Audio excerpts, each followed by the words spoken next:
A year later, the collapse is still under investigation. No definitive reason for why it happened, but there is a theory about the possibly destructive role of rising sea levels, especially on beachfront properties.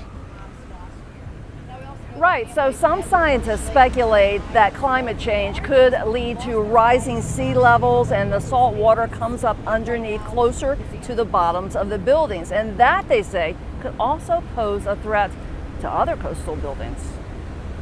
FIU Associate Professor Randall Parkinson says when Champlain Towers was built 40 years ago, there was a lurking, catastrophic, and unimagined problem just offshore. Okay, nobody was thinking about sea level rise 40 years ago. Nobody.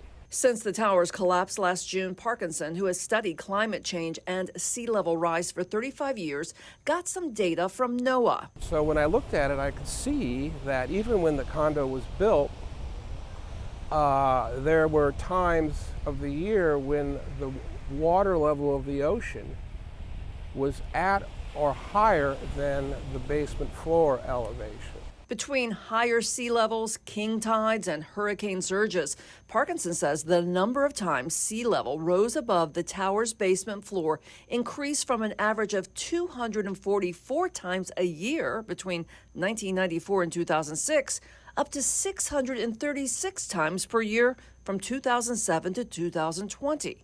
And water, especially salt water, corrodes concrete and even steel rebar. If there's any imperfection in the concrete walls, it's going to get in there, just like you take a bucket with a hole in it, fill your bathtub, push the bucket down, water's coming in.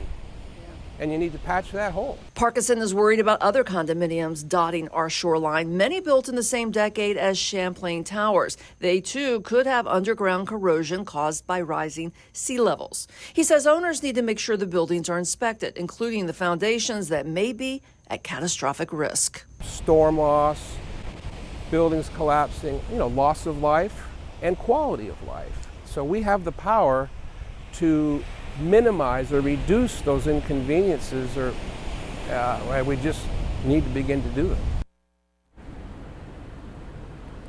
A federal task force is investigating the cause of the tower's collapse and says they may not have answers for a year, possibly two. But a Miami-Dade grand jury investigating the collapse said in December, based on evidence of water being pumped out of the tower's basement and pictures of corroded columns, that saltwater intrusion had probably damaged the building's foundation.